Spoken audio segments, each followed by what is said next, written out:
Hello guys, welcome back to my channel. இந்த வீடியோவில் என்ன பார்க்க போகிறோம் அப்படின்னா, எக்ஸாமுக்கு எப்படி ஈஸியாக படிக்கிறது, எக்ஸாம் பேப்பரில் எப்படி ப்ரெசென்ட் பண்ணுறதை பற்றி தான் இந்த வீடியோவில் பார்க்க போகிறோம். ஸோ ஃபஸ்ட்டு வந்து என்ன பண்ணிங்கன்னா, ஈஸியான டாப்பிக்கை சூஸ் பண்ணி ஸ்டடி பண்ணுங்கள். அதுக்கப்புறம் ஹார்டாக இருக்கிற டாப்பிக்கை சூஸ் பண்ணி ஸ்டடி பண்ணுங்கள். நீங்கள் சிட் பண்ணி ஸ்டடி பண்ணுற பிளேஸ் வந்து பார்த்திங்கன்னா சைலண்ட்டாக இருக்கிற மாதிரி பார்த்துக்கோங்க. ஸோ அதுக்கப்புறம் ஒரு கொஷின் நான் படிக்க போகிறேன் அப்படின்னா ஒரு ஸ்மால் கோலை வந்து செட் பண்ணிக்கோங்க.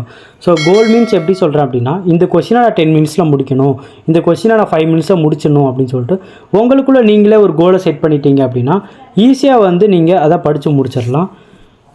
நீங்கள் ஒரு ஸ்மால் சாப்டரோ இல்லை ஈஸியான டாபிக் வந்து படிச்சிங்க அப்படின்னா ஈஸியாக உங்களுக்கு அண்டர்ஸ்டாண்ட் ஆகும், ப்ளஸ் டைமுமே உங்களுக்கு சேவ் ஆகும். நீங்கள் படிச்சுட்டு இருக்கிறப்ப ஷார்ட் நோட்ஸு ப்ளஸ் கீவேர்ட்ஸை வந்து நோட் பண்ணிக்கோங்க. ஸோ ஃபோக்கஸாக எப்படி ஸ்டடி பண்ணணும் அப்படின்னா, நீங்கள் சிட் பண்ணியிருக்க பிளேஸ் வந்து சைலண்ட்டாக இருக்கிற மாதிரி பார்த்துக்கோங்க. உங்கள்கிட்ட மொபைல் ஃபோன் இருக்கிறத அவாய்ட் பண்ணுங்கள். ஏன்னா மொபைல் ஃபோனில் காலோ இல்லை மெசேஜோ இல்லை சோஷியல் மீடியா மெசேஜ் வந்துச்சு அப்படின்னா உங்கள் மைண்ட் வந்து டைவர்ட் ஆகும். ஓல்டு கொஷின் பேப்பரெல்லாம் சால்வ் பண்ணுங்கள். ஸோ அதில் இருக்க கொஷினை ஃபஸ்ட்டு படிச்சிட்டிங்கனாலே நீங்கள் வந்து ஈஸியாக பாஸ் பண்ணிடலாம். ஸோ அதில் இருக்க கொஷின்லாம் தரோ பண்ணிவிட்டு அதுக்கப்புறம் எக்ஸ்ட்ரா வந்து படிச்சுக்கோங்க. நீங்கள் கண்டினியூஸாக படிச்சுட்டு இருக்கிறப்ப ஒரு 20 மினிட்ஸ் இல்லைனா 25 மினிட்ஸுக்கு அப்புறம் ஒரு ஸ்மால் பிரேக் எடுத்துக்கோங்க. ஸோ இந்த பிரேக் நாம் ஏன் எடுத்துக்கணும்னு சொல்கிறேன் அப்படின்னா, நாம் படிச்சுட்டே இருக்கிறப்ப வந்து நம்ம பிரெயின் வந்து டைவர்ட் ஆகும். ஸோ உங்களுக்கு இந்த டைமில் பிரேக் வேணும் அப்படின்னு ஃபிக்ஸ் பண்ணிவிட்டு 5 மினிட்ஸில் வாக் பண்ணுறது, யோகா பண்ணுறது, ஸோ அந்த மாதிரி ஆக்டிவிட்டியெல்லாம் நீங்கள் பண்ணுங்கள். உங்களோட ஸ்ட்ரெஸ் லெவல் வந்து கம்மியாகும். நீங்கள் ஸ்டடி பண்ணிகிட்டு இருக்கப்போ வாட்டர் அப்பப்போ ட்ரிங்க் பண்ணிக்கோங்க. ஏன் ட்ரிங்க் பண்ணணும் அப்படின்னா உங்கள் பிரெயின் ஆக்டிவாக இருக்கிறதுக்கு யூஸ்ஃபுல்லாக இருக்கும்.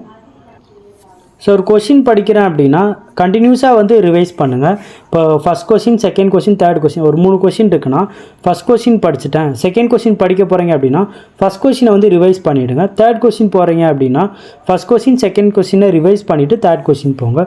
ஸோ நீங்கள் ரிப்பீட்டடாக வந்து அதை ரிவைஸ் பண்ணுறப்போ வந்து இன்னுமே மெமரியில் உங்களுக்கு ஸ்ட்ராங்காக இருக்கும். ஸோ எஃபெக்டிவ் ஸ்டடி அப்படின்னா என்னென்னா, ஸோ ஆக்டிவாக நீங்கள் லேர்ன் பண்ணணும். ஸோ லேர்ன் பண்ண டாப்பிக்கை ஷார்ட் நோட்ஸு இல்லைனா கீவேர்ட்ஸை வந்து நீங்கள் நோட் பண்ணிக்கணும். ரிப்பீட்டடாக அதை வந்து நீங்கள் ரிவைஸ் பண்ணணும். இது வரைக்கும் வந்து எக்ஸாமில் எப்படி படிக்கணுன்றதை பற்றி பார்த்தோம். ஸோ இதுக்கப்புறம் வந்து பார்த்திங்கன்னா எக்ஸாம் ஆன்சர் ஷீட்டில் நான் எப்படி ப்ரெசென்ட் பண்ணுறதை பற்றி பார்க்க போகிறோம். ஸோ ஃபஸ்ட்டு உங்கள் பேப்பர் ஆன்சர் ஷீட்டை வந்து க்ளீனாக மெயின்டைன் பண்ணுங்கள். ஸோ அதில் வந்து கிளியராக ஆன்சர் எழுதுங்க. நெசசரி கண்டென்ட் இல்லை ஸ்டோரிஸ் ரைட் பண்ணுறதை அவாய்ட் பண்ணுறது பெட்ரு. பேராகிராஃப் இருக்குன்னா ஸோ அதை வந்து புல்லட் பாயிண்ட்டோ இல்லை நம்பரோ போட்டு இல்லை ஒரு ஸ்டார் சிம்பிள் ஸோ அந்த மாதிரி போட்டு நீங்கள் ரைட் பண்ணிங்கன்னா ப்ரெசன்டேஷன் வந்து சூப்பராக இருக்கும். நீங்கள் ரைட் பண்ணுற கொஷினில் வந்து ஒரு இம்பார்ட்டண்டான டாபிக் இல்லைனா இம்பார்ட்டண்டான கீவேர்ட்ஸ் வந்துச்சு அப்படின்னா பிளாக் அப்படி இல்லைனா பென்சிலை வந்து அண்டர்லைன் பண்ணி காட்டுங்க. ஸோ டேரெக்டாக உங்களுக்கு கரெக்ஷன் பண்ணுறப்போ அந்த வேர்டை பார்த்த உடனே நீங்கள் கரெக்டாக தான் எழுதிருப்பீங்கன்னு சொல்லிட்டு ஃபிக்ஸ் ஆகிடும். ஸோ அதனால தான் என்ன சொல்கிறேன் அப்படின்னா, இம்பார்ட்டண்டான வேர்ட்ஸ் வந்துச்சுன்னா பிளாக்கில் எழுதுங்க, இல்லைனா அண்டர்லைன் பண்ணுங்கள். டயக்ராம் இல்லைனா ஃப்ளோ சார்ட்டை வந்து ரைட் பண்ணுறது ரொம்ப பெட்ரு. இப்போ எக்ஸாம்பிளுக்கு ஒரு கொஷினுக்கு வந்து 5 சப் டாபிக் இருக்குது அப்படின்னா ஒரு டயக்ராம் மாதிரி நீங்கள் நீட்டாக ப்ரெசென்ட் பண்ணிங்க அப்படின்னா இன்னுமே சூப்பராக இருக்கும்.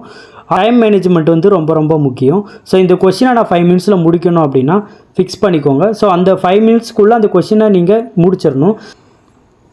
ஒரு கொஷினில் வந்து பார்த்திங்கன்னா டெஃபனிஷன், எக்ஸ்ப்ளனேஷன், அதுக்கப்புறம் அட்வான்டேஜ், டிஸ்அட்வான்டேஜ், நீங்கள் ரைட் பண்ணுற கொஷினை வந்து கரெக்டான கொஷின் நம்பர் போட்டிருக்கீங்களான்றதை பாருங்கள். கொஷின் நம்பர் சம்டைம்ஸ் ராங்காக இருந்துச்சு அப்படின்னா நமக்கு மார்க் கிடைக்காது. நீங்கள் ஃபுல்லாக கம்ப்ளீட் பண்ண அப்புறம் பேப்பர் சப்மிட் பண்ணுறப்பையும் கொஷின் நம்பர் கரெக்டாக இருக்குன்றதை ஒன்ஸ் செக் பண்ணிக்கோங்க. கரெக்டான பிளேஸில் செட் பண்ணிக்கோங்க. நீங்கள் படிக்கிற கொஷினை ஷார்ட் நோட்ஸ் ப்ளஸ் அண்டர்லைன் பண்ணி படிங்க, ஈஸியாக மெமரி ஆகும். படித்த கொஷினை ரிப்பீட்டடாக வந்து ரிவைஸ் பண்ணுங்கள். நீங்கள் ஒரு பேராகிராஃப் ரைட் பண்ணுறப்ப புல்லட் சிம்பிளோ இல்லை ஸ்டார் சிம்பிளோ போட்டு ஈஸியாக மெயின்டைன் பண்ணுங்கள். அதில் இம்பார்ட்டண்டான வேர்ட்ஸை வந்து பிளாக்கில் இல்லைனா பென்சிலை வந்து அண்டர்லைன் பண்ணி காட்டுங்க. ஸோ இந்த வீடியோ உங்களுக்கு பிடிச்சிருந்தா லைக் பண்ணுங்கள், ஷேர் பண்ணுங்கள், சப்ஸ்கிரைப் பண்ணுங்கள். நெக்ஸ்ட் வீடியோவில் பார்க்கலாம்.